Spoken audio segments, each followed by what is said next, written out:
Alors donc, nous allons parler ce soir de la guerre civile ukrainienne, parce qu'on vous raconte plein de choses, et vous pouvez lire, y compris dans ce qu'on appelle la dissidence sur Internet, des choses vraies, des choses fausses, des intoxications de toutes sortes, et pour démêler le vrai du faux, c'est assez compliqué. Dans le conflit ukrainien, il ne faut pas tomber dans deux extrêmes. Le premier extrême, c'est de croire que c'est un conflit entièrement importé de l'extérieur, avec des puissances étrangères qui tirent les ficelles et qui ont décidé un beau matin de créer une guerre civile dans ce pays. Le deuxième extrême dans lequel il ne faut pas tomber, c'est celui de dire que ce conflit est le résultat uniquement de tensions internes et que finalement les facteurs extérieurs n'ont aucune importance. La vérité, elle est un peu entre les deux. C'est pour ça que c'est complexe et c'est pour ça que c'est assez compliqué de voir comment c'est noué et comment se passe cette guerre civile qui est atroce et surtout qui ensanglante non seulement un pays mais qui ensanglante tous ses voisins avec, étant donné que l'Ukraine à l'époque soviétique et même après, était un grand centre, je dirais, de formation des cadres, notamment des cadres techniques, pour toute l'Union soviétique et pour tout ce qui est devenu la CEI ensuite. Donc, énormément de gens en Russie, en Biélorussie, au Kazakhstan, ont de la famille en Ukraine. Et donc, c'est un conflit qui dessert non seulement un pays, mais toute une région. Alors, donc, comme je le disais, ce conflit a des facteurs intérieurs profonds. Ces facteurs intérieurs sont quoi?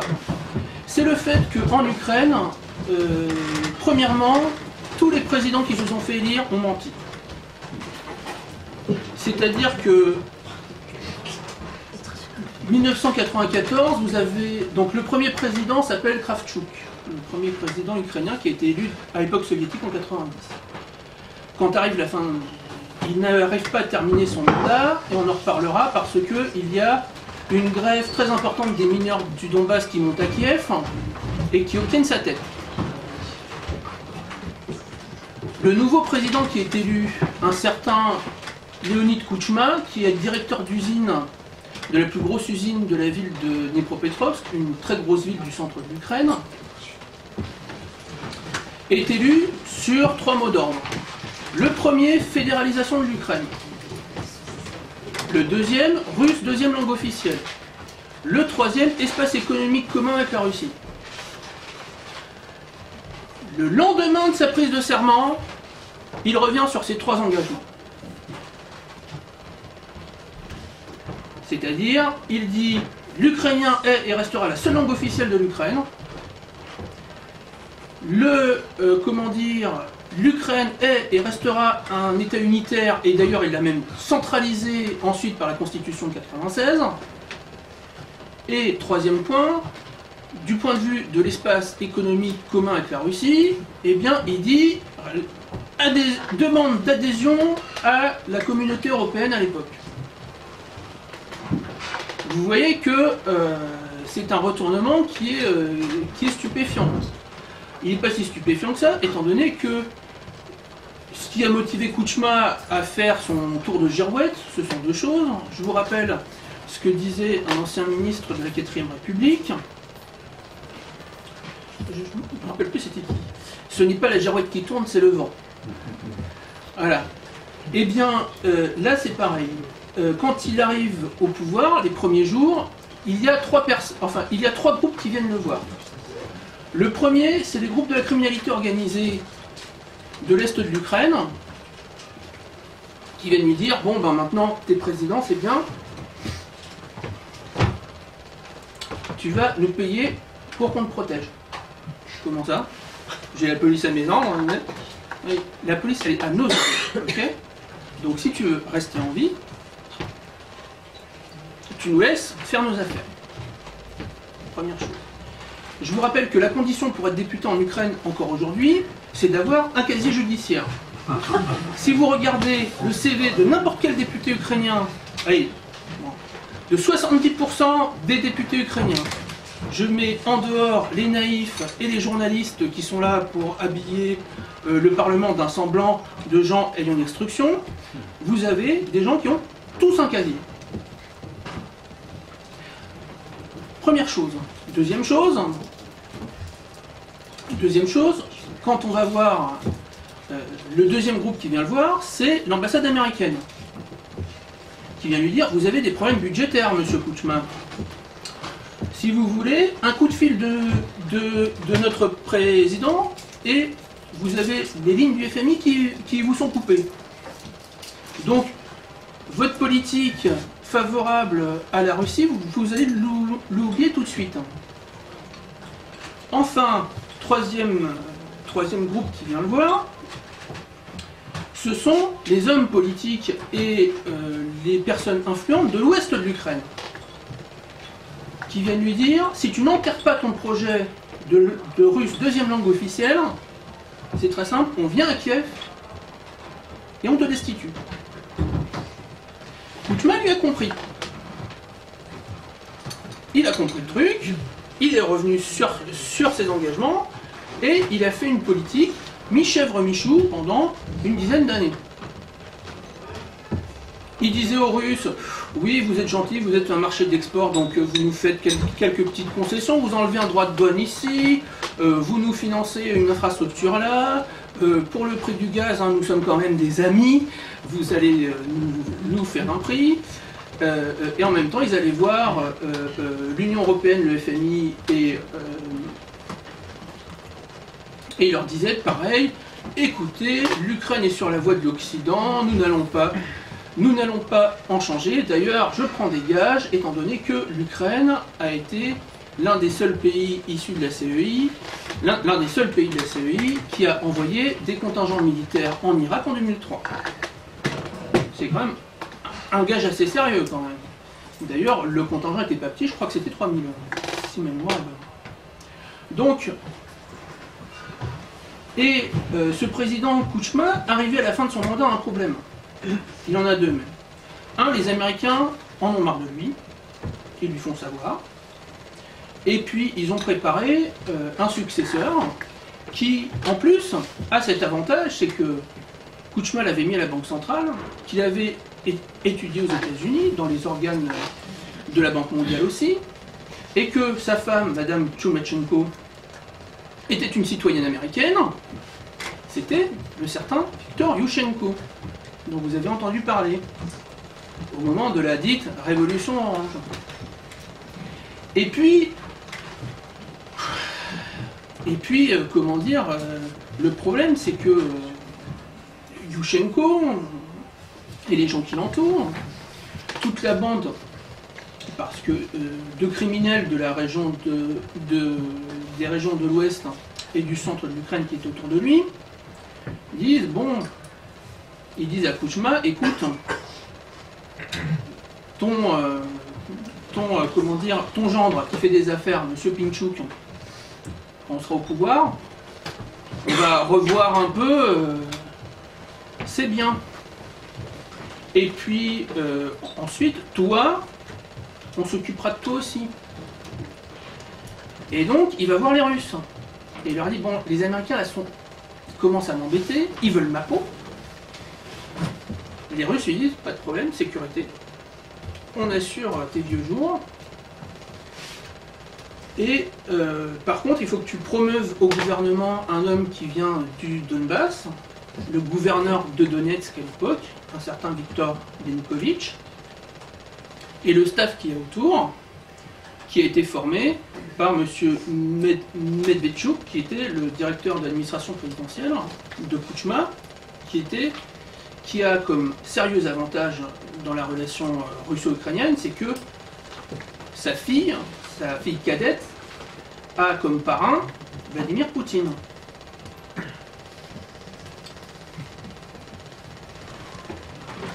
On arrive aux élections à la fin du mandat de M. Kuchma, élections en 2004. Pour ceux qui se rappellent, ils ont dû suivre le feuilleton à l'époque. Les oranges d'un côté, les bleus de l'autre. Et bizarrement, celui qui remporte les élections, c'est M. Yanukovych, avec un programme qui va vous rappeler un truc. 3 points dans son programme, pareil. Espace économique commun avec la Russie, russe deuxième langue officielle, fédéralisation de l'Ukraine. Petit air de déjà vu. Et en face, le problème c'est que comme les Russes avaient déjà pris des gages, les Américains se disent, si lui il passe, il y a de grandes chances qu'il applique son programme, ça va nous poser des problèmes. Et donc, on crée un système nouveau qu'on va retrouver ensuite, c'est que les élections ukrainiennes maintenant vont être à 3 tours. C'est-à-dire, vous avez un premier tour, comme chez nous, les 2 premiers du premier tour vont au deuxième tour, et ensuite, eh bien, si le gagnant ne convient pas à l'ouest de l'Ukraine le destitue, et c'est le 3e tour.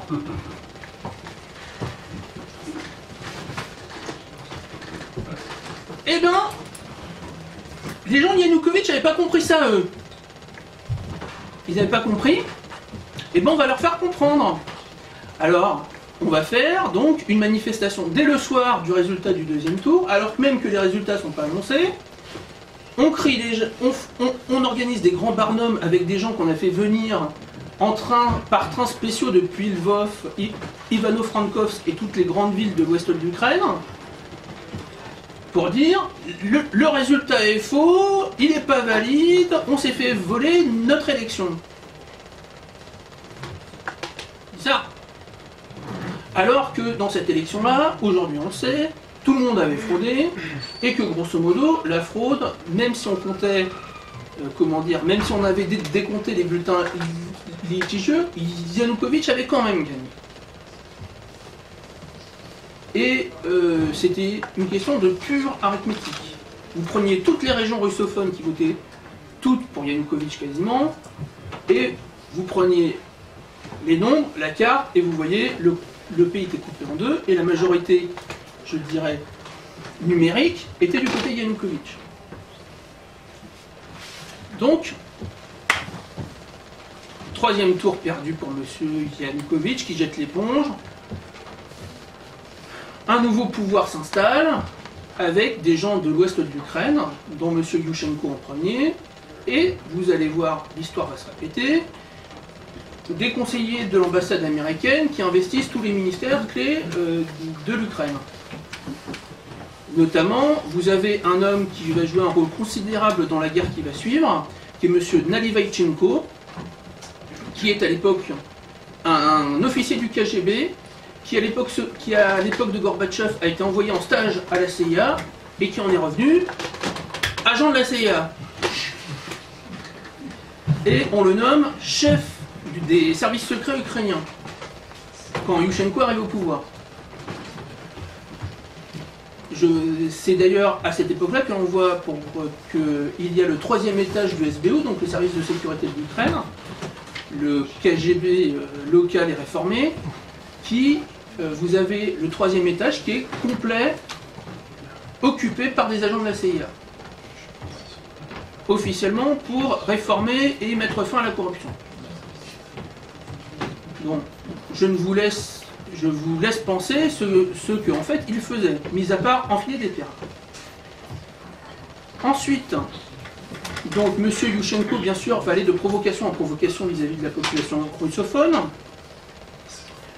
Je ne vais vous en retenir, ça a son importance dans ce qui va arriver. M. Yushchenko prend par exemple une décision. Alors, comme vous savez, la population en Ukraine, vous avez, comment dire, 2 langues. Vous avez l'ukrainien et le russe. Le russe est la langue majoritaire en Ukraine. D'après les sondages réalisés en 2008-2009, c'est la langue considérée, c'est la langue que l'on parle en majorité, la majorité de la journée, par 60% des Ukrainiens. Et c'est la langue maternelle de 40%. Donc la question linguistique est très forte, parce que les gens de l'Ouest veulent imposer aux gens de l'Est et du Centre, qui parlent russe, de parler ukrainien. On leur dit, vous n'êtes pas des bons Ukrainiens, les mecs, vous parlez pas ukrainien, donc maintenant, on arrête de jouer, vous vous mettez à parler ukrainien, et donc de grande force, vous y arriverez. Et ça n'a pas été de gré, donc on essaye de force. Et M. Yushchenko prend des décisions à cette époque-là qui vont braquer la partie russophone du pays. Je vais vous donner un exemple.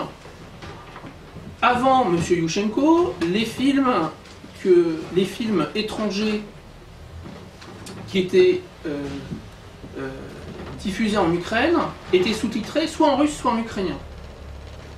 Yushchenko impose qu'ils soient sous-titrés uniquement en ukrainien. S'ils sont doublés, avant on les doublait soit en russe, soit en ukrainien. À partir de M. Yushchenko, on impose qu'ils soient doublés uniquement en ukrainien. D'ailleurs, l'ukrainien que l'on parle actuellement, que l'on enseigne actuellement en Ukraine, c'est un ukrainien qui est très typé, c'est l'ukrainien de la région des régions de l'ouest de l'Ukraine. C'est en fait le dialecte galicien, qui est le plus éloigné du russe. C'est pour ça que c'est lui qu'on a choisi. Et donc, par exemple, les gens qui avaient appris l'ukrainien à l'époque soviétique, qui était un ukrainien qui était plus russif, qui était l'ukrainien de l'est de l'Ukraine, qui est un peu plus russifié, eh bien eux ne comprennent pas l'ukrainien qu'on parle à la télévision, par exemple. Ensuite, donc, vous prenez ces décisions-là. Le fait que Yushchenko impose à tous les fonctionnaires de parler uniquement ukrainien en public. D'ailleurs, ce qui va entraîner des gags, parce que les fonctionnaires de Crimée, par exemple, qui sont tous russes, lisent quasiment du Google Translate et ça fait rire tout le monde à l'époque. Ensuite, vous avez d'autres décisions de ce type-là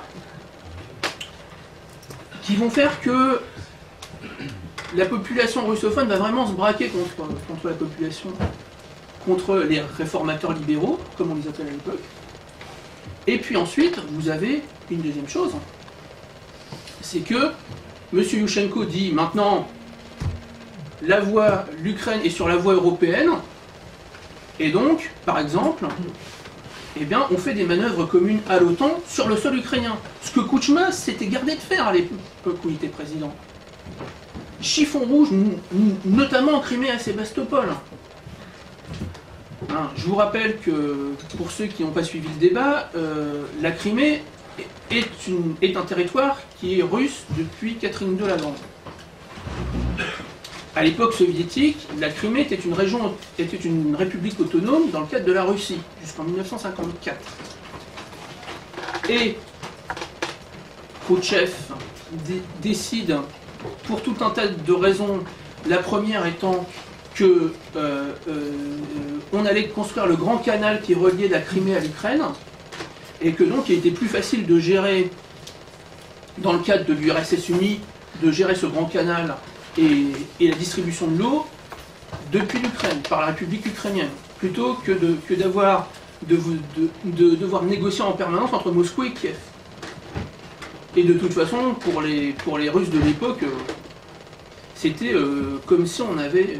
c'est comme si on décidait de rattacher le territoire de Belfort à l'Alsace ou à la Franche-Comté.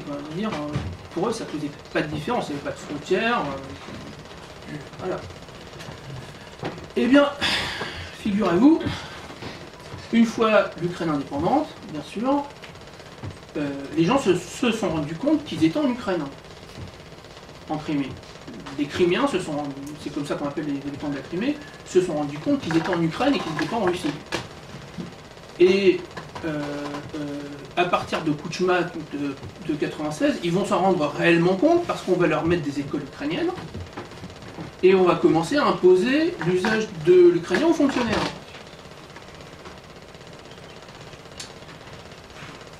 Et ils se rendent encore plus compte qu'ils sont ukrainiens à partir de M. Yushchenko, parce qu'ils vont avoir des manœuvres de l'OTAN chaque année, au large de leurs côtes, avec des débarquements de troupes de l'OTAN à Kerch notamment, qui donnent lieu... Alors, à l'époque, j'étais allé en Crimée en 2009, et à l'époque, vous aviez des barrages tenus par la population locale qui disaient il n'y aura pas un soldat américain qui souillera les rues de Sébastopol. Les gens faisaient des barrages à la sortie des casernes ukrainiennes où étaient les soldats américains. Vous aviez eu à l'époque des militants, des partis de gauche ukrainiens qui occupaient les plages pour empêcher les débarquements, je dirais les manœuvres de débarquement des troupes de l'OTAN. C'est c'est des choses qui font monter la pression au sein de la population, enfin qui montrent que la population s'était vraiment mobilisée, que ça touchait quelque chose qui était sérieux pour elle. Et donc, suite à cela, bien sûr, je ne reviendrai pas sur les péripéties de la politique ukrainienne parce que, grosso modo, tout le temps où les réformateurs ont été au pouvoir, vous avez eu quasiment une élection par an. Du fait de l'instabilité politique, parce qu'entre eux, ils n'étaient pas d'accord pour savoir comment on allait se partager le magot. Entre Yulia Tymoshenko, dite la reine du gaz, et on sait pourquoi, qui était la chef d'un clan mafieux, et les clans mafieux autour de M. Yushchenko, notamment son ministre de l'Intérieur qui s'appelle Lutsenko. Donc, on arrive, élection présidentielle de 2010, M. Yanukovych est élu. Alors là, sur un programme moins clair que la dernière fois, étant donné qu'il dit pour l'Europe, enfin pour l'intégration européenne contre l'OTAN, et pour le russe, pour une reconnaissance officielle du russe dans l'endroit où on parle. Et cette question de la reconnaissance du russe dans l'endroit où on parle, ça donnera la loi Kolesnitchenko, du nom du député de Sébastopol qui l'a portée, en 2012, votée dans des conditions rocambolesques, étant donné que s'il y a des russophones, je leur conseille de regarder les images du Parlement ukrainien lorsque cette loi a été votée, où vous aviez les députés de l'opposition de l'époque qui tiraient au pistolet à eau sur le président du Parlement, qui ont jeté des œufs sur la tribune du Parlement, etc., etc. Et ces gens, après, sont venus apprendre la démocratie à la majorité de l'époque. Ces mecs viennent dire, voilà, c'était pas un démocrate, monsieur Yanukovych. Bref, ils ont bloqué la tribune, ils ont bloqué le Parlement, ils ont, bref, ils ont tout fait pour que cette loi ne passe pas, elle a passé. La loi de Kolesnitchenko disait quoi? Elle disait que partout où 30% de la population parle une langue, donc dans tous les districts, les arrondissements en France, où plus de 30% d'une population parle une langue, cette langue est reconnue langue régionale, et elle est co-officielle avec l'ukrainien. C'est-à-dire que les fonctionnaires ont le droit de parler dans cette langue, que les actes officiels sont traduits aussi dans cette langue-là, etc. Ce qui valait donc pour le russe, bien sûr, dans les régions de l'Est, du centre et du sud du pays. Ce qui valait pour la Hongrie, pour le hongrois dans le district de Beregovo, donc en Transcarpathie. Ce qui valait pour le roumain dans le district, dans ce qu'on appelle le Boudjar, c'est-à-dire la région que vous avez à la frontière avec la Roumanie et la Moldavie, dans la région de Odessa. Et ce qui valait bien sûr pour, pour le polonais dans les régions de Lvov, dans quelques districts de la région de Lvov. Et que se passe-t-il? Vous avez, à la fin du mandat de M. Yanukovych, donc, s'était dit, mon but à moi, c'est d'abord que mon fils s'en mette plein les fous. Je suis quand même un politicien ukrainien. Il faut savoir que, bien sûr, comme tout bon politicien ukrainien, il avait aussi un casier judiciaire. Il s'était fait arrêter pour bagarre. Enfin, il avait tué une personne avec tué une personne avec laquelle il s'était bagarré à l'époque où il était mineur de fond. Comme tout mineur, il avait une soirée arrosée, il s'était bagarré, boum, le mec était mort, il avait fait 50 tôles, à l'époque soviétique. Et il avait été repéré par un apparatchik local qui s'était dit ouais, mais quand même, comme ce mec-là, il parle bien aux ouvriers, il faudrait quand même le recycler. On avait effacé cette affaire de son casier judiciaire pour qu'il puisse devenir un nomenclaturiste tout à fait correct. On pourrait faire le CV de plusieurs autres hommes politiques ukrainiens, vous allez voir, ce serait salé, dont certains d'ailleurs qui sont des hommes politiques de premier plan actuellement. Hein, on pourrait parler du père du président actuel, de M. Poroshenko père, qui a fait 8 ans de prison à l'époque soviétique pour corruption. Venant de quelqu'un dont le programme c'est de mettre fin à la corruption, c'est quand même... Hein, sachant que c'est les amis de papa rencontrés en prison qui ensuite ont financé les premières affaires du fils. Bref, à l'époque, donc, Yanukovych décide de faire des négociations avec l'Union européenne dans le cadre du partenariat oriental et, de donner l'image d'être un président pro-européen pour calmer l'ouest de l'Ukraine déjà, pour éviter qu'il y ait le troisième tour dont je vous avais parlé, et puis deuxièmement, parce que dans l'ouest de l'Ukraine, il faut savoir que c'est la partie qui est la moins industrialisée et qui a donc comme caractéristique, c'est que vous avez la moitié de la population qui passe l'été dans les champs en Pologne comme ouvriers agricoles, en général. Enfin, la moitié de la population masculine. Donc pour eux, l'intégration européenne, la suppression des visas, c'est un truc qui est très important, ne serait-ce que pour des questions de portefeuille. Hein, ça leur fait moins de QFR, etc. Et vous avez... et donc, le problème, c'est que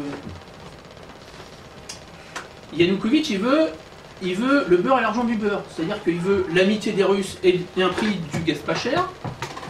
Il veut la zone de libre-échange avec la Russie et les pays de l'Union douanière, Russie, Biélorussie et Kazakhstan. Maintenant, il y a l'Arménie et le Kyrgyzstan d'ailleurs.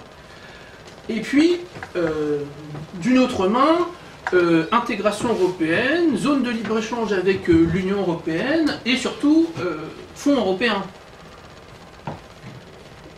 Et à un moment, la Commission européenne va se fâcher tout rouge. En 2012.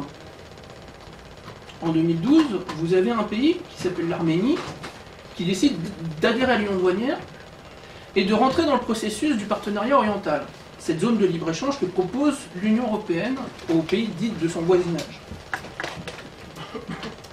Et la Commission européenne dit aux Arméniens, non, attendez, c'est l'un ou l'autre. On ne peut pas être membre de l'Union douanière avec la Russie en zone de libre-échange avec nous, c'est hors de question. Vous choisissez. Soit vous êtes occidental, soit vous êtes eurasien. Mais vous ne pouvez pas être les deux. Alors, l'Arménie a choisi. Elle a choisi le projet eurasiatique.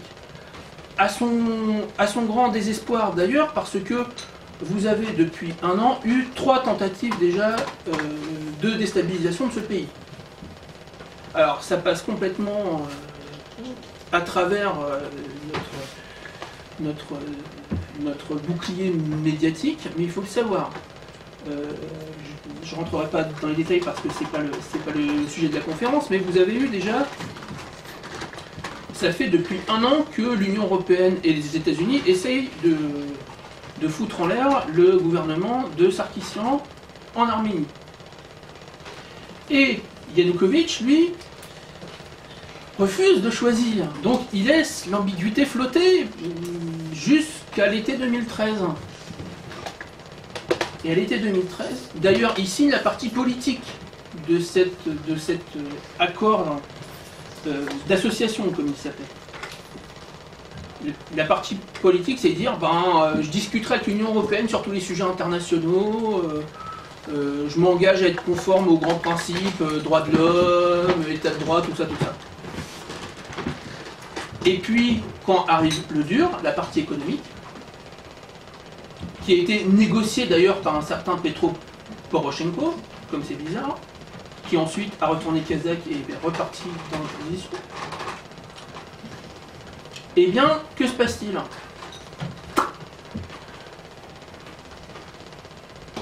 À l'été 2013, les Russes, là cette fois-ci, eux se fâchent tout rouge. Et au mois d'août 2013, ils lui disent: Monsieur Poroshenko, si vous signez les accords d'association avec l'Union européenne, pour nous, ça voudra dire que l'Ukraine met fin à sa zone de libre-échange avec nous de facto, parce que, notamment, vous deviendrez une voie de contrebande pour les produits européens de 1, et deuxièmement, quand vous allez vous mettre aux normes européennes impératives, eh bien, on ne pourra plus vendre nos produits chez vous. Or, l'intérêt de la zone de libre-échange, c'est quand même que vous vendez chez nous et on vend chez vous. Et donc, pour lui faire comprendre, les Russes mettent des contrôles douaniers renforcés pendant une semaine au mois d'août.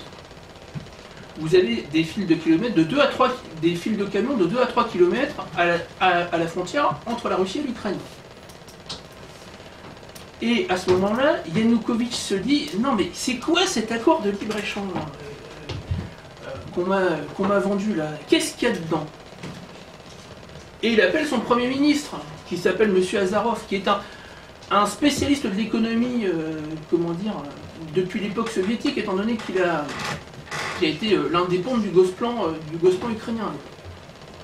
Et il lui dit: ben écoute, c'est très simple. Pour qu'on se mette en conformité, le chiffre qu'il donne, il faut qu'on dépense 127 milliards de dollars en 10 ans. Pour mettre notre industrie aux normes de l'Union européenne. Parce que c'est une obligation prévue par les accords. Là on se dit, Yanukovych se dit: ah bon, et qui c'est qui va payer? Ben, c'est nous. Mais on n'a pas l'argent. Ah ben, c'est à nous de le trouver. Il va voir les Européens, il leur dit: bon, alors vous nous donnez combien de crédits pour se mettre aux normes? Ils disent 0. Allez voir le FMI. Et le FMI leur dit à Yanukovych: ben, écoutez, c'est très simple, nous on veut bien vous prêter un peu d'argent pour vous mettre aux normes et faire les réformes, mais par contre, vous allez devoir augmenter les tarifs de l'électricité, augmenter les tarifs du chauffage, dans un pays où vous avez des hivers par -10, on comprend l'importance. Vous allez devoir faire payer le gaz à vos entreprises et aux particuliers au prix où vous l'achetez. Alors certes, à l'époque, avec un petit rabais des Russes de 50 $ par millimètre cube, mais quand même.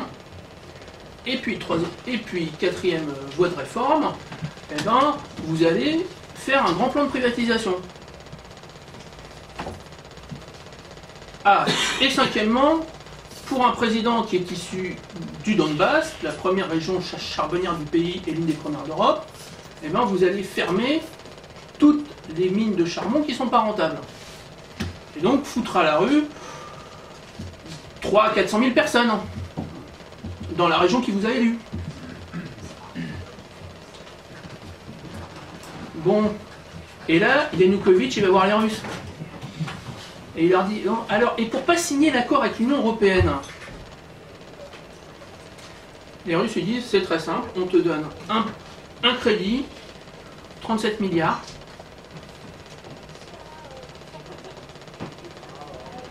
on te donne aucune condition,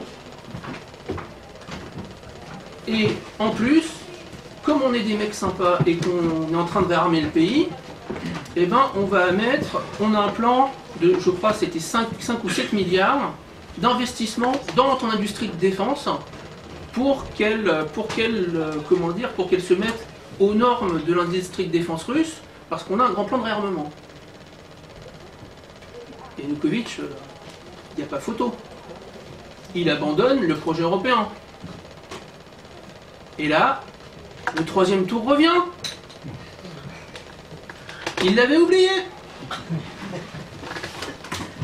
Et donc, vous avez l'ouest de l'Ukraine qui arrive Alors vous avez les étudiants de Kiev d'abord qui le 21 novembre font une manifestation, c'est pas normal, on nous avait promis le rêve européen,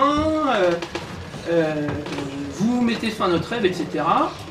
Et une semaine plus tard, vous avez les trains spéciaux et les autobus affrétés par les partis dits d'opposition, en fait les partis financés par les pays occidentaux, hein, sachant que les Allemands ont le parti Udar de Vitali Klitschko, un boxeur qui a fait l'essentiel de sa carrière en Allemagne, que les Américains ont le parti de monsieur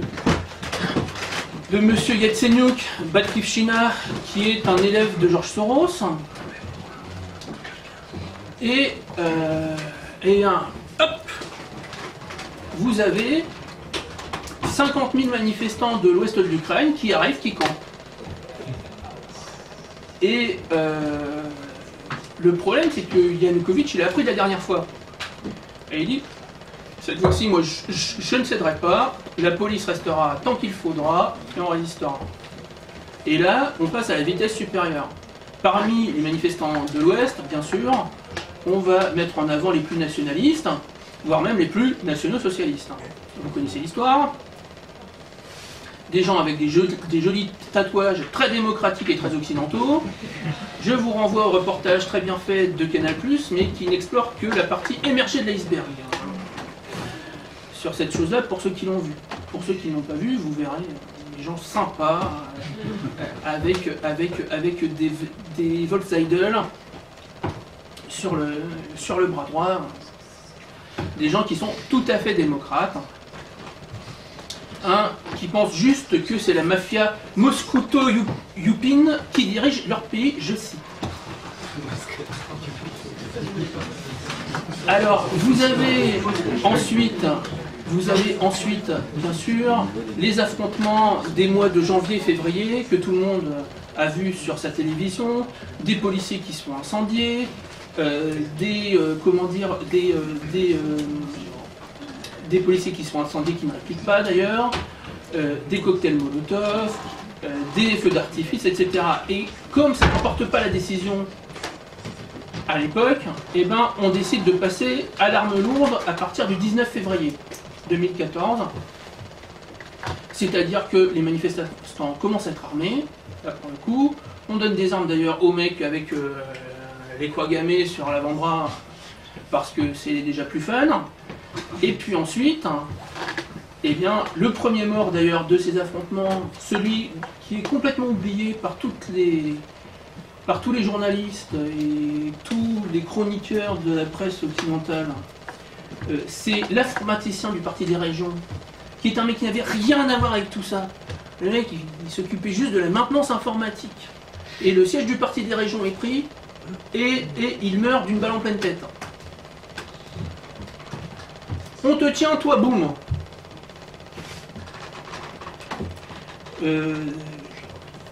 Sa femme, il faut le savoir, ne faisant pas partie des victimes officielles de ce qu'on appelle la Nibisnaï Sotnia en russe, c'est-à-dire la centurie céleste, eh bien, elle n'a reçu aucune aide de la part du gouvernement ukrainien, elle n'a pas le droit à une pension, et son mari, bien sûr, n'est sur aucun monument aux morts que l'on dresse depuis 1 an, enfin depuis 2 ans maintenant, aux victimes de la répression de Yanukovych.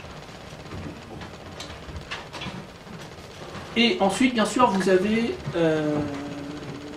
suite à cela, à partir du 20 février, on commence à donner des ordres aux policiers de maintenant, il faut arrêter de jouer.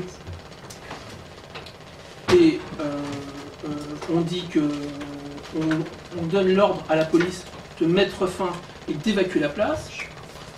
Elle y arrive presque. D'après les chefs des CRS ukrainiens qu'on appelle les Berkouts, encore 2 heures et c'était prêt. Lorsqu'on leur donne l'ordre, arme au pied, vous arrêtez. Pourquoi? L'ambassade américaine et les ministres des Affaires étrangères de France, enfin non, le ministre étranger aux Affaires françaises, M. Fabius,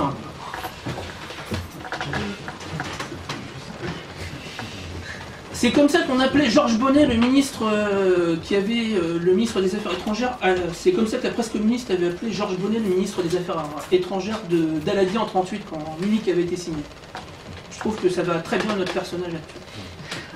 Donc, ensuite, vous avez bien sûr M. Sikorski, ministre des Affaires étrangères de la Pologne, et le ministre des Affaires étrangères allemand, M. Steinmeier, qui appelle Yanukovych et qui lui disent « Bon, maintenant, vous arrêtez ça tout de suite, on va amener l'opposition à la raison, on va négocier, et on va arriver à une sortie de crise pacifique, etc., etc.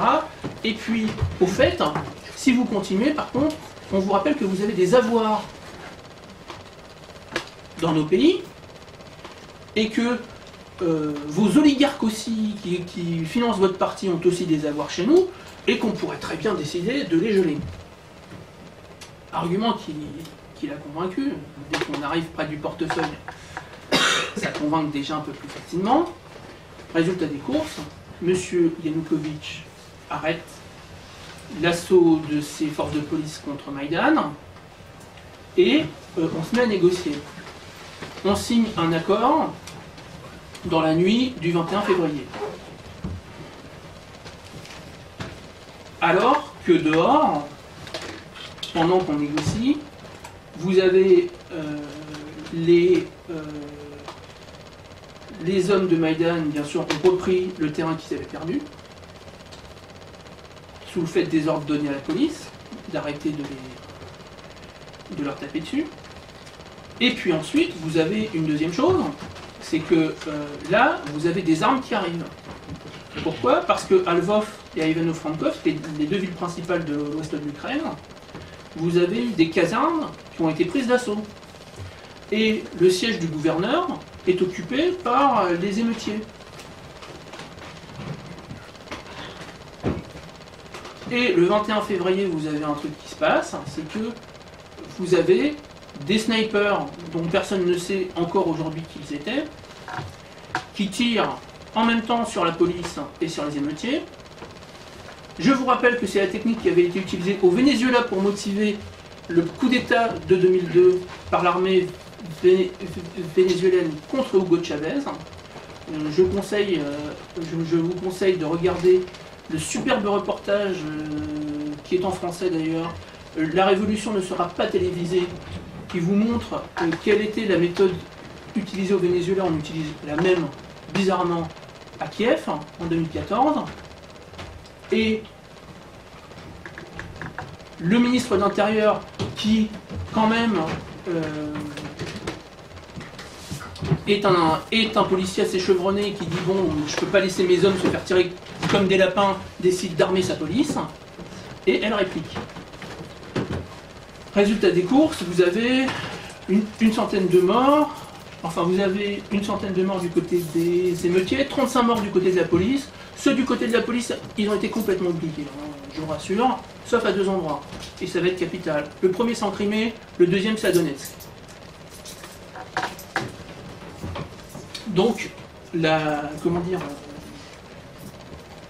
on continue à gros traits. Suite à cela, vous avez un accord qui est signé le soir du 21 février, où on dit un gouvernement d'union nationale avec tous les partis représentés. Deuxièmement, ce qui a son importance aussi, élection présidentielle ramenée de 4 mois. On les fera 4 mois plus tôt que prévu. Et enfin, le président Yanukovych retire les forces de police et les émeutiers libèrent les bâtiments qu'ils occupent et rentrent chez eux.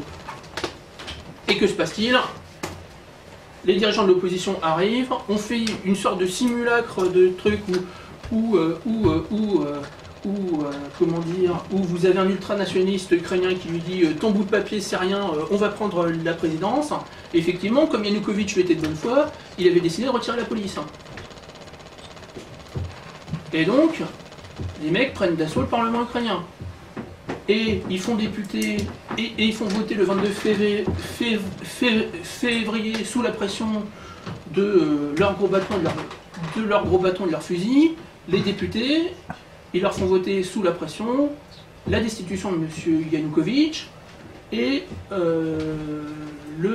comment dire, et le changement, comment dire, de constitution et de nouvelles élections présidentielles pour le mois de mai 2014. Autant vous dire que dans les régions qui avaient élu M. Yanukovych, on prend ça comme un coup d'État. Et je pense qu'objectivement, ça l'est. Il faut savoir que la constitution ukrainienne prévoit que 2 cas pour destituer un président. Le premier, c'est l'état de santé, et le deuxième, c'est une procédure d'impeachment qui prend plusieurs mois. Ni l'une ni l'autre, Yanukovych était visiblement en bonne santé, en tout cas encore aujourd'hui, et l'impeachment n'a pas été mis en place parce que la procédure était trop longue. Donc on a violé la constitution ukrainienne, l'article 112. Résultat des courses, les régions du pays qui commençaient à bouillonner depuis un mois, parce qu'elles sentaient le coup venir quand même, on leur avait fait le coup en 2004 déjà, donc elles commençaient à se dire, cette fois on a élu un président, on va pas nous choper une deuxième fois. En Crimée, les gens ont complètement compris. Il faut savoir que dès le début du mois de janvier en Crimée, vous avez les premières milices d'autodéfense qui se créent. Sous la houlette des maires et des conseils municipaux de Crimée, qui disent bon, ça commence à tourner vinaigre, il ne faudrait pas que ça tourne vinaigre ici, donc on s'auto-organise parce qu'on ne pourra pas compter sur l'État, et même si l'État nous fait faux bon et qu'il y a un changement du pouvoir par la force à Kiev, eh bien notre appartenance à l'Ukraine sera mise en question. C'est la résolution qu'a pris le Parlement de Crimée le 13 janvier 2014. Et donc, à la suite du coup d'État, qu'est-ce qui se passe en Crimée? En Crimée, vous avez... Je vous ai expliqué le contexte dans lequel la Crimée a été concédée à l'Ukraine. Que font les Criméens? Premièrement, ils enterrent leurs policiers. En Ukraine, il faut savoir, la police, elle est recrutée localement. C'est pas comme en France, vous n'avez pas un concours national. Jusqu'au grade de colonel, les policiers sont recrutés en local. Ce sont les enfants du pays. Vous avez l'adjudant-chef Sedyukin de la police du Berkout, des CRS de Crimée, qui est mort. Et vous avez encore 2 autres officiers de l'équivalent de la gendarmerie mobile, qui sont aussi assassinés par les manifestants. Blessures par balle, donc les manifestants pacifiques, etc., à d'autres. Et le jour où on les enterre, vous avez la population de Crimée, vous avez la quasi-totalité de la population de Sébastopol qui couvre littéralement de fleurs le funérarium où ils sont, où reposent leurs corps. Ensuite, deuxième erreur que font les émeutiers qui ont maintenant le pouvoir, eh bien, ils interceptent 3 bus des militants du Parti des Régions qui étaient allés contre-manifester à Kiev, les militants du Parti des Régions de Crimée, donc le parti de Yanukovych, et ils leur font une séance d'humiliation et de torture pendant 6 heures. Jusqu'à temps que le Premier ministre de Crimée, qui s'appelle Mogilev, qui est l'ancien ministre de l'Intérieur ukrainien d'ailleurs, appelle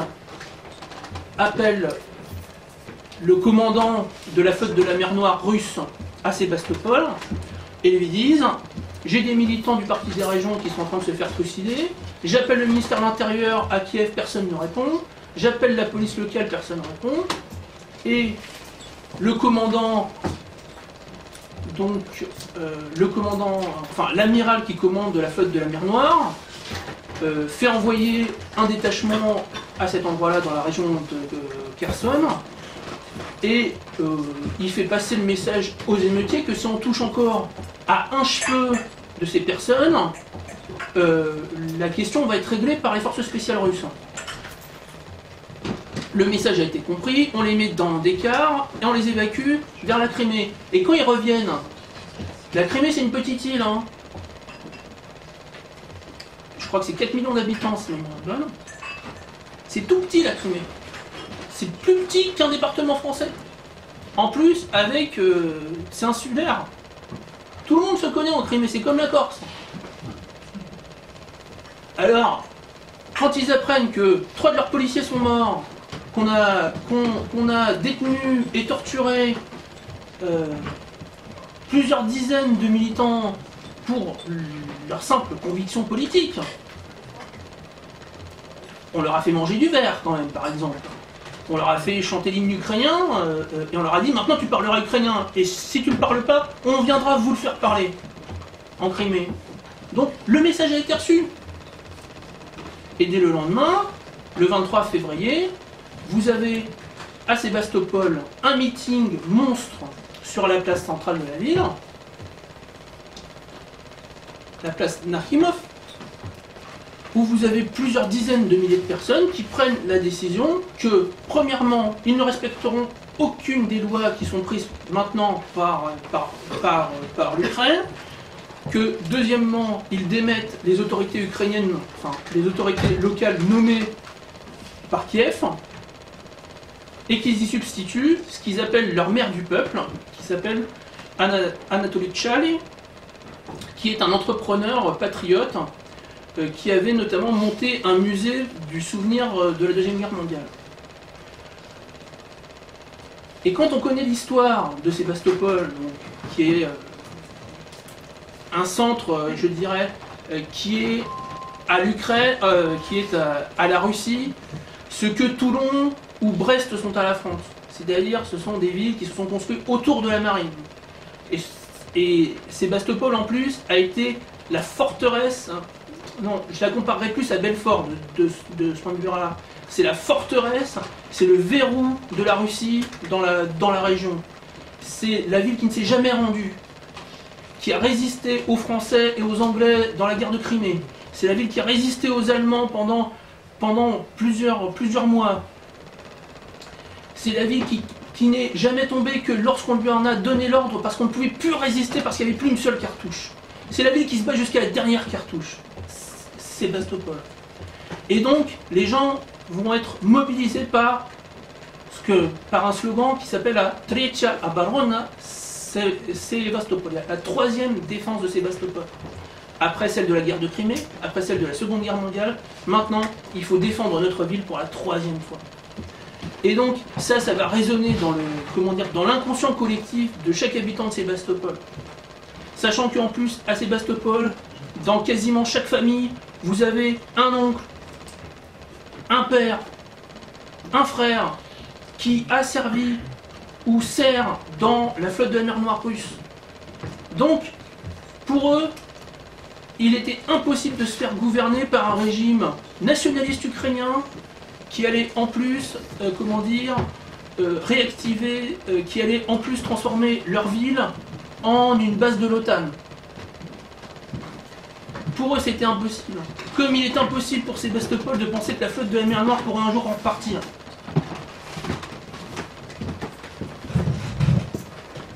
Donc, Sébastopol est la première qui s'insurge. La police de Sébastopol, donc, est pour apporter de l'eau au moulin, comme si ça ne suffisait pas. Le gouvernement central à Kiev, le parlement ukrainien décide quoi?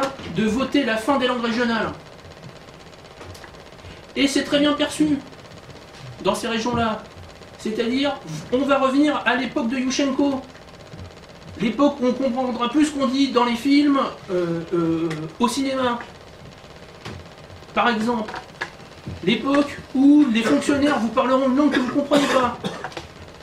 L'époque où on vous donnera un document, vous ne savez même pas ce qu'il y a marqué dessus parce que vous ne comprenez pas l'ukrainien. Et ça, pour les gens, c'est complètement impossible. Et donc, vous avez la Crimée qui va se soulever contre cela. Alors, la chance de la Crimée, elle est à deux niveaux. La première, c'est que vous avez les élus locaux du Parlement de la Crimée. D'ailleurs, entre parenthèses, quand on vous dit, l'un des arguments de la presse occidentale, c'est de dire mais de quoi ils se plaignaient, les Criméens, ils étaient quand même, ils avaient une république autonome à l'époque ukrainienne, leur spécificité était reconnue, etc. Je répondrai à cet argument une chose. République autonome de Crimée, 3 mots, 3 mensonges. La Crimée n'était pas une république. Son parlement n'avait pas le droit de faire des lois locales. Elle avait juste le droit de prendre des arrêtés qui avaient moins qui avaient moins de force juridique que la circulaire d'un ministre ukrainien. 1. Deuxièmement, elle n'était pas autonome parce qu'elle n'avait aucune source de financement autonome. Il n'y avait pas un impôt qui alimentait la République autonome de Crimée. Il fallait qu'on envoie les impôts à Kiev et qu'ils reviennent sous forme de subventions.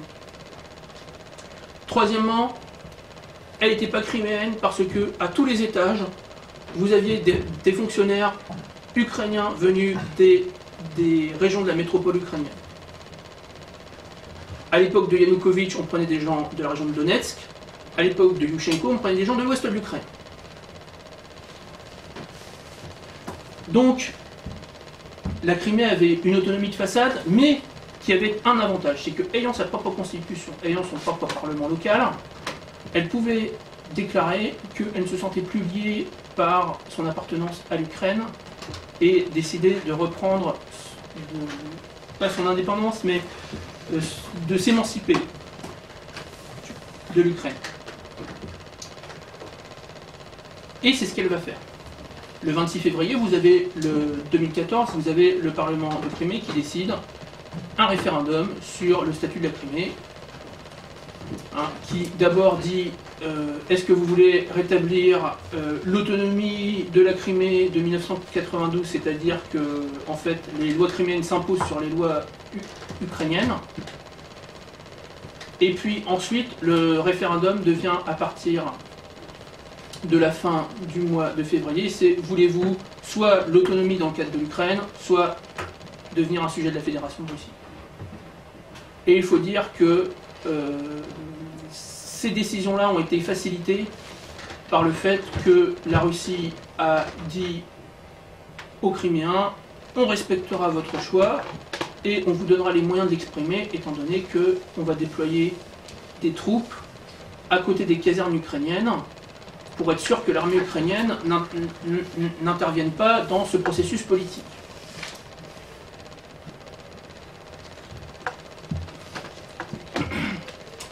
Il faut savoir que ce processus-là va avoir lieu donc par ces deux facteurs. Et un troisième facteur, c'est la réaction justement de ces CRS criméens et de Sébastopol, qui sont... Il faut savoir que le Berkout, donc les CRS ukrainiens, sont dissous par le ministre Avakov, d'ailleurs par un message Facebook, comme quoi le nouveau gouvernement ukrainien est moderne. Et le 25 février, et moi ce jour-là d'ailleurs je me rappelle, j'ai dit à ma femme, je souhaite bien du plaisir aux militaires ou aux policiers quand on verra désarmer les Berkouts de Crimée et de Sébastopol. Et effectivement, le jour même, vous avez des barricades tenues par la population locale devant les casernes des Berkouts qui disent « On ne laissera pas désarmer notre police ». Et les Berkouts, eux, vont répondre en allant occuper la frontière administrative entre la Crimée et l'Ukraine, en disant « Maintenant, on ne laissera pas rentrer les fascistes de Kiev et on ne laissera pas rentrer les agents du nouveau gouvernement en Crimée. » Il faut savoir que des menaces ont été faites d'ailleurs à l'époque par les groupes nationalistes ukrainiens qui ont dit « Écoutez, on va faire des trains spéciaux et on va vous apprendre ce que c'est que l'Ukraine. »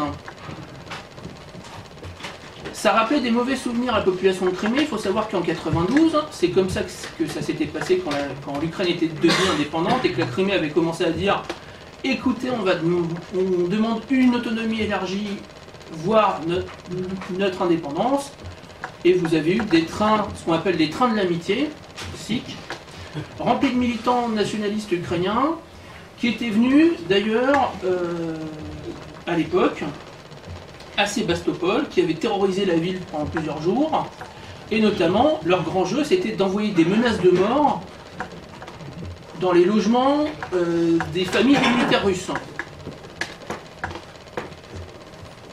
enfin des militaires soviétiques encore à l'époque. Donc, les gens ont un peu de mémoire, et les policiers ukrainiens se disent maintenant ils passeront pas. On s'est fait avoir une fois, pas deux. Et donc, ceci va amener au processus que vous savez, c'est-à-dire le rattachement de la Crimée à la Russie.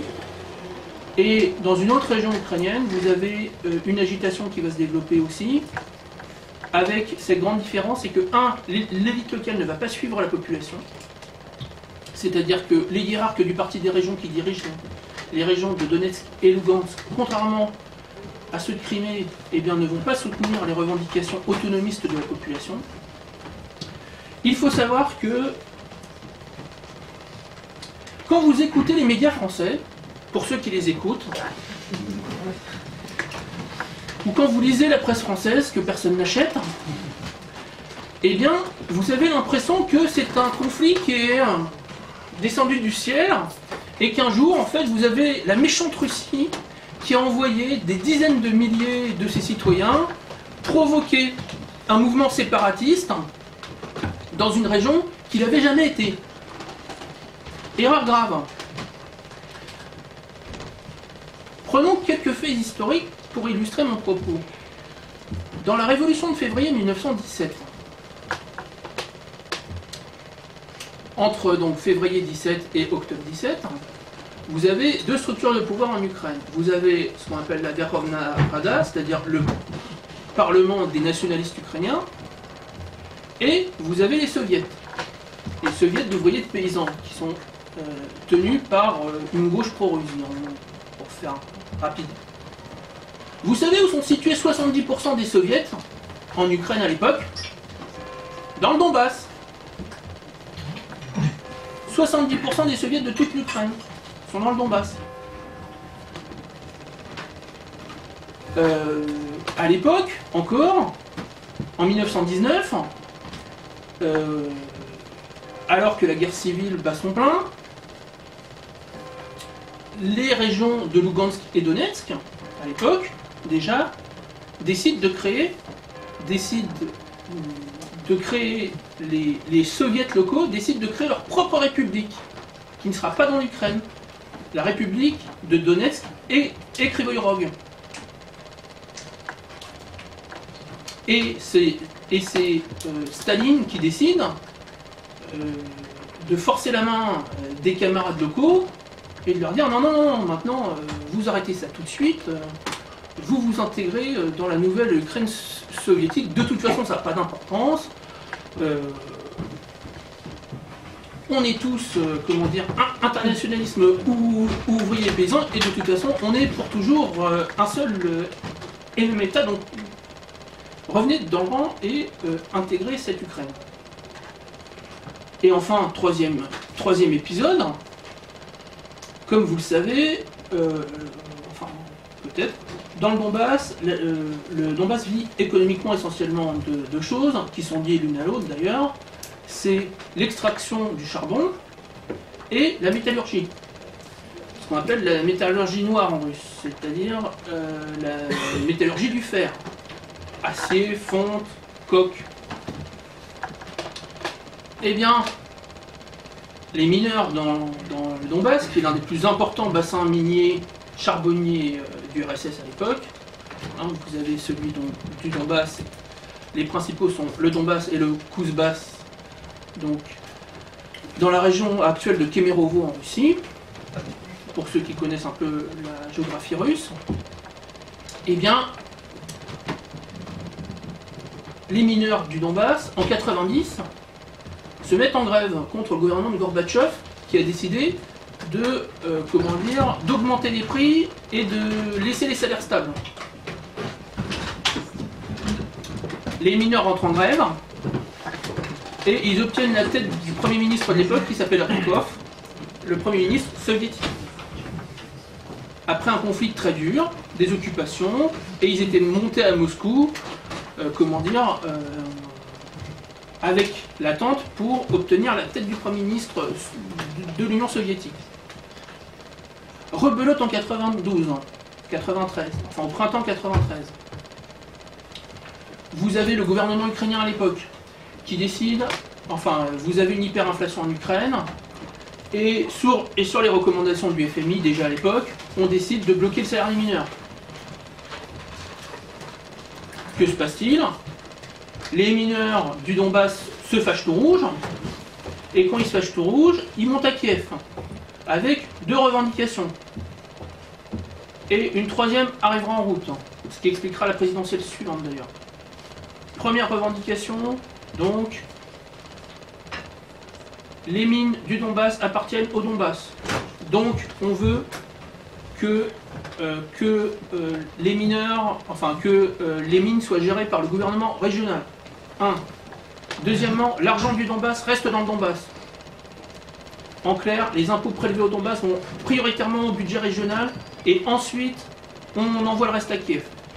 Troisième chose, troisième revendication, bien sûr, égalité linguistique entre l'Ukrainien et le Russe. Bizarre, non?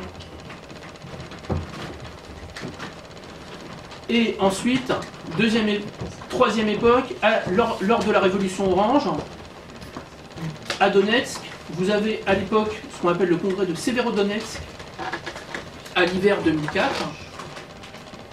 au mois de décembre, qui décide que on allait créer une république autonome du sud et de l'est de l'Ukraine, qui déciderait elle-même des affaires qui la concernent sans passer par Kiev. Et c'est à l'époque Kouchma, sur l'intervention de l'ambassade d'un certain grand pays avec un drapeau étoilé, qui avait décidé de mettre le holà à ça, et qui avait dit au gouverneur qui avait participé au congrès, attention, si vous continuez, je vous destitue, on vous envoie en tôle pour séparatisme. Le message avait été compris et, comment dire, le mouvement s'était calmé sous l'action d'un homme qui s'appelait Viktor Yanukovych. Enlever Yanukovych, qui était le principal homme qui calmait le Donbass quand il y avait des problèmes avec Kiev. Enlever, comment dire, le Parti des régions, qui était l'organisation qui encadrait le Donbass, qui était d'ailleurs formé dans le Donbass sur la base des comités syndicaux des mineurs. Eh bien, qu'est-ce que vous avez? Vous avez une situation qui est politiquement explosive.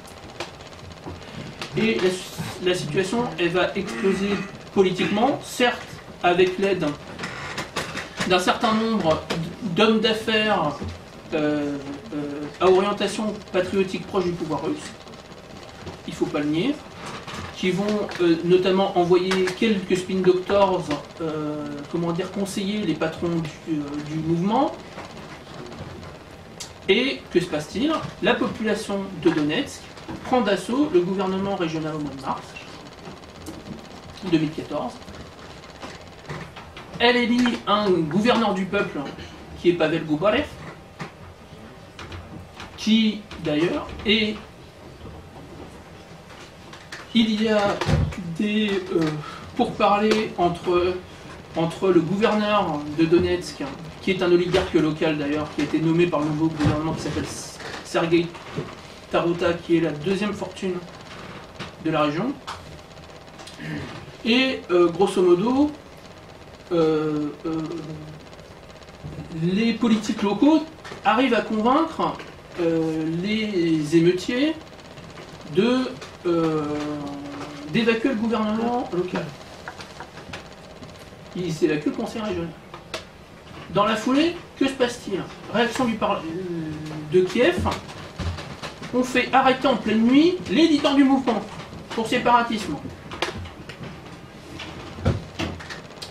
Que vont faire les gens en face?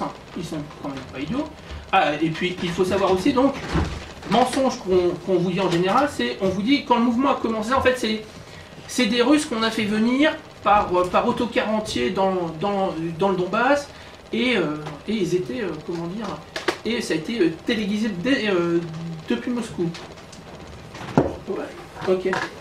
Résultat, vous n'avez pas une arrestation, et je dis bien, j'ai lu tous les communiqués de la police ukrainienne sur la question, il n'y a pas eu une arrestation de citoyens russes à cette époque-là. Entre mars et avril 2014, toutes les personnes qu'on arrête pour séparatisme sont des citoyens ukrainiens. Vous avez parfois des citoyens russes, mais qui sont nés et qui habitent depuis toujours au Donbass, et qui avaient décidé de ne pas laisser leur citoyenneté russe quand l'Ukraine était devenue indépendante. Mais c'est les seuls cas, vous en avez deux, hein, de toute façon. Tout le reste, ce sont des citoyens ukrainiens. Ça, c'est un conte pour enfants qu'on raconte à Kiev, hein, sur la méchante sorcière russe qui est venue mettre le bazar en Ukraine. Enfin, et je vais conclure sur la genèse de ce conflit parce que il faut savoir que donc c'est qui a décidé de lancer la guerre. La guerre a été lancée par quoi? Elle a été lancée par deux choses. Premièrement, le fait que les élites de l'ouest de l'Ukraine, qui avaient pris le pouvoir, se sont dit, cette fois-ci, mon coco, c'est pour toujours. Et donc, on va déraciner complètement tout sentiment pro-russe dans le pays. On va mener une politique de dérussification. Et donc, cette politique nécessite un centralisme fort, et le fait qu'on ne fait aucun compromis avec les régions de Donbass. Et c'est pour ça qu'il n'y aura jusqu'en septembre 2014, premiers accords de Minsk, vous n'avez jamais eu un seul pourparler entre les mouvements rebelles, entre les insurgés, dont je rappelle que le président Turchinov avait dit dans une allocution le 14 mai 2014 qu'ils avaient le soutien de la population. Donc il n'y a jamais eu aucune négociation entre les insurgés et Kiev. Et quand les insurgés disent « envoyez-nous un émissaire », ils disent « on n'a rien à négocier ». Réédition sans condition. Première chose. Deuxième chose, quand il y a eu des négociations, les paramètres de la négociation ils sont connus depuis le début. Je le tiens d'un député ukrainien qui a mené ces négociations, qui s'appelle Nestor Shufrich, qui est un député du Parti des régions, mais issu de l'ouest de l'Ukraine, il est de la région de Oujgorod, qui m'a dit, écoutez, on a fait une négociation au mois de mai 2014. À l'époque, les insurgés contrôlent quelques bâtiments à Donetsk, quelques bâtiments à Lugansk, une ou deux villes, mais bon, c'est pas, comment dire, le pouvoir ukrainien était encore implanté, il n'y avait pas eu de destruction, il n'y avait pas eu de bombardement. Massif en tout cas. Poroshenko, donc, il décide de négocier avec Medvedchuk, je vous rappelle, cet ami de Poutine. Il négocie avec les rebelles, en avertissant Poroshenko, le nouveau président, dont je vous rappelle d'ailleurs qu'il doit être l'un des seuls Ukrainiens à avoir, à avoir, depuis que Maïdan est au pouvoir, à avoir gagné de l'argent. Son patrimoine s'est augmenté de 1,5 milliard de dollars.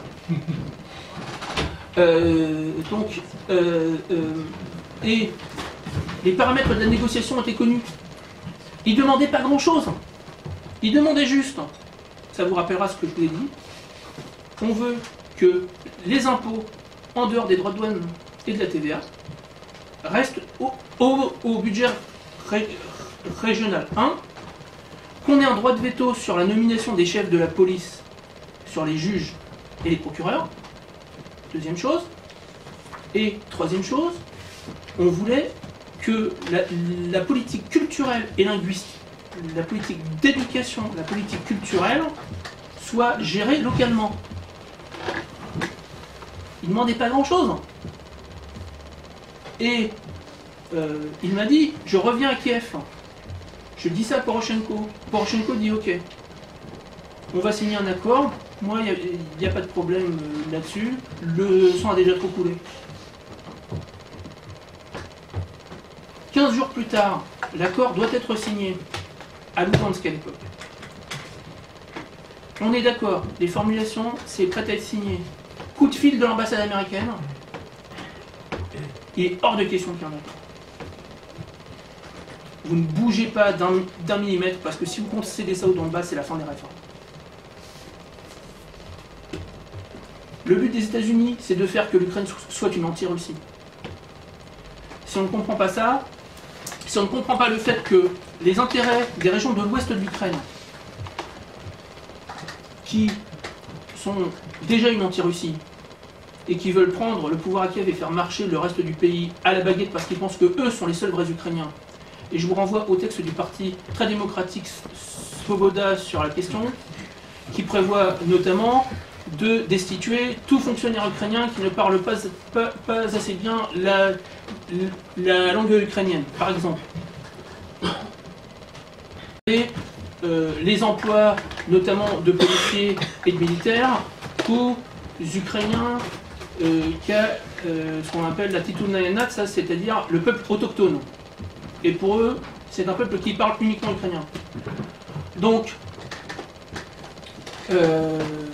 comment dire,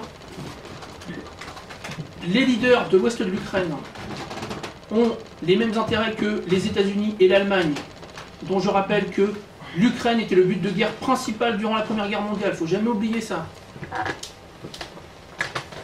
Vous avez un livre de Fritz Fischer qui s'appelle Les buts de guerre de l'Allemagne impériale, qui date des années 60, qui montre très clairement comment l'oligarchie allemande impériale trouvait scandaleux le fait qu'une terre aussi fertile, qu'un sous-sol aussi riche que celui de l'Ukraine soit géré par des pecnos et des gens qui n'ont aucune intelligence comme les Russes. Et dans cette affaire, et je terminerai là, il ne faut pas croire qu'il y a les méchants américains et puis il y aurait les gentils européens. La Pologne et l'Allemagne ont joué un rôle capital dans cette affaire. Il faut savoir que le premier financeur de Yatsenyuk, l'actuel Premier ministre ukrainien, c'est M. Andrzej Jimala, un magnat polonais de la pièce auto qui travaille essentiellement pour l'industrie allemande et qui est un émigré polonais en Amérique qui était revenu dans son pays après la chute du communisme. Il faut savoir que la fondation Adenauer joue un rôle capital dans la politique ukrainienne. Elle est, comment dire, elle a des spin doctors dans à peu près tous les partis ukrainiens. Et elle finance la plupart des mouvements libéraux en Ukraine.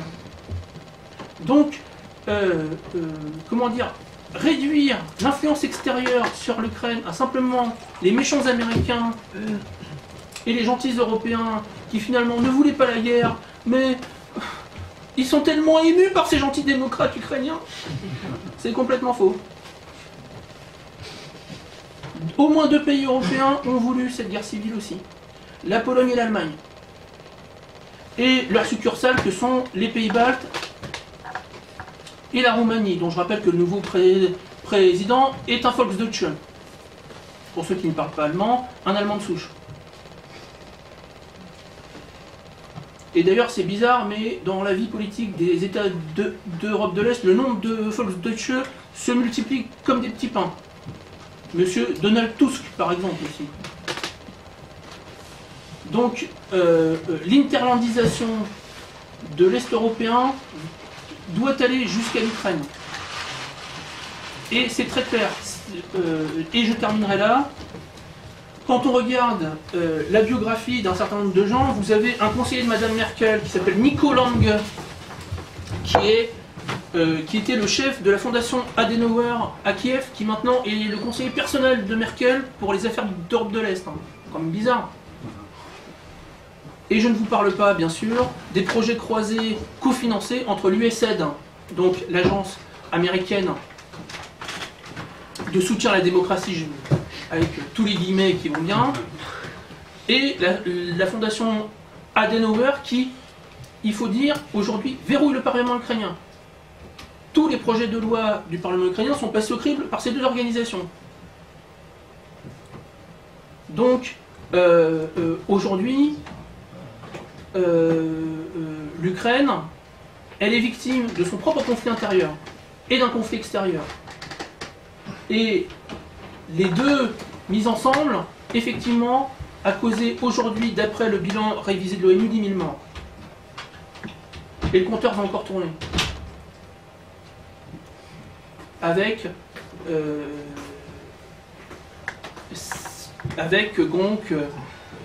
donc, bien sûr, je pense que ici, si vous êtes ici, c'est que vous ne croyez pas au storytelling actuel. Et si vous y croyez, je vous conseille de lire. Parce que là, il y a quand même un problème. Mais ce conflit-là est un conflit, je dirais, c'est un conflit interne de deux visions du monde. À l'ouest, la vision d'un petit, la vision de ce que l'Ukraine doit être un petit pays européen occidental. Hein, c'est quand même des régions qui ont cru à l'Europe nouvelle entre 1941 et 1945. Je ne vous ferai pas un dessin. Il faut quand même rappeler que la division de Waffen-SS, dans la division de Waffen-SS qui a fait le massacre de Oradour-sur-Glane, dans la division d'Asreich, il n'y avait pas que des Malgré-nous alsaciens, il y avait aussi des volontaires ukrainiens. Et d'ailleurs, pour eux, finalement, quand on voit ce qu'ils avaient fait à l'Est, c'était business as usual. Parce que il faut rappeler que les SS ukrainiens ont fait, pour le seul territoire de la Biélorussie, c'est-à-dire la moitié de la France, ils ont fait 170 Oradour-sur-Glane.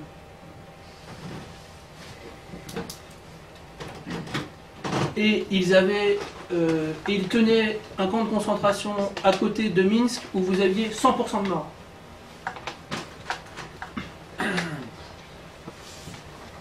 Donc, vous avez ça d'un côté, et en face, de l'autre côté du Dniepr, vous avez des régions de l'Est et du Sud qui croient que la Russie est leur mère patrie, et qui croient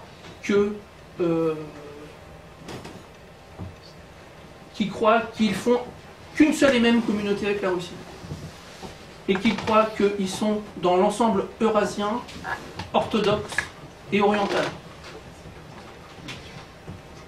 Et ces deux visions du monde, effectivement, sont difficilement conciliables.